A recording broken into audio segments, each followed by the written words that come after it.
ஜோதிட உலா YouTube channel அன்பு உள்ளங்களுக்கு வாழ்த்துக்களோடு வணக்கம். சனி பகவான் பெயர்ச்சியால் மிதுன ராசி அன்பர்களுக்கு பலாபலன்கள். வாக்கிய பஞ்சாங்கப்படி சனி பகவான் இதுவரை 9ஆம் இடமான கும்பத்தில் சஞ்சரித்தவர் 6/3/2026 அன்று பூரட்டாதி நட்சத்திரம் 4ஆம் பாதத்தில் மிதுனத்திற்கு 10ஆம் இடமான மீனத்திலே சஞ்சரிக்கிறார். அப்படி சஞ்சரிக்கின்ற பொழுது தொழில்காரகன் தொழில் ஸ்தானத்திலே சஞ்சரிக்கின்ற பொழுது அருமையான ஒரு தொழிலை கொடுப்பார். தொழிலுக்கு பஞ்சமில்லை. சரளமான ஒரு தொழிலை கொடுக்கக்கூடிய ஒரு சூழ்நிலை இருக்கும். அதுவும் மிதுனம் புதனுடைய வீடு, சனி பகவானுடைய நட்பு ஆகையினால் எந்த ஒரு பிரச்சனையும் இருக்காது. மறுபடி அவருடைய 3ஆம் பார்வையாக அயன சயன போகம் ரிஷபத்தில் விழுகிறது. சில தூக்க இன்மைகள், ஒரு பிஸி போன்றதெல்லாம் கொடுக்கும்.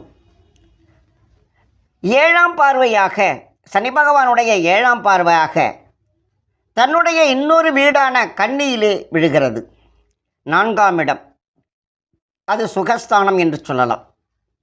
ஆகையினால் அதுவும் நம்முடைய நட்பு வீடு என்பதால், சனி பகவானுடைய நட்பு வீடு என்பதால் எந்த ஒரு பிரச்சனையும் கொடுக்க மாட்டார். அதன் பிறகு 10ஆம் பார்வையாக மிதுனத்திற்கு 7ஆம் இடமான தனுசில் பதிவதால் ஒரு திருமண தடைகள் கிடைக்கும். ஆனால் குரு அமர்ந்து குருவால் பார்க்கப்படுகின்ற நேரம் திருமணத்தை செய்துவிடலாம். அதன் பிறகு அந்த சனி பகவான் 10ஆம் பார்வையாக பார்க்கின்ற பொழுது சிற்சில திருமண தடைகள் போன்றது கொடுக்கும். இந்த திருமண தடையை போக்குவதற்கு தினமும் விநாயக பெருமானை வணங்குங்கள்.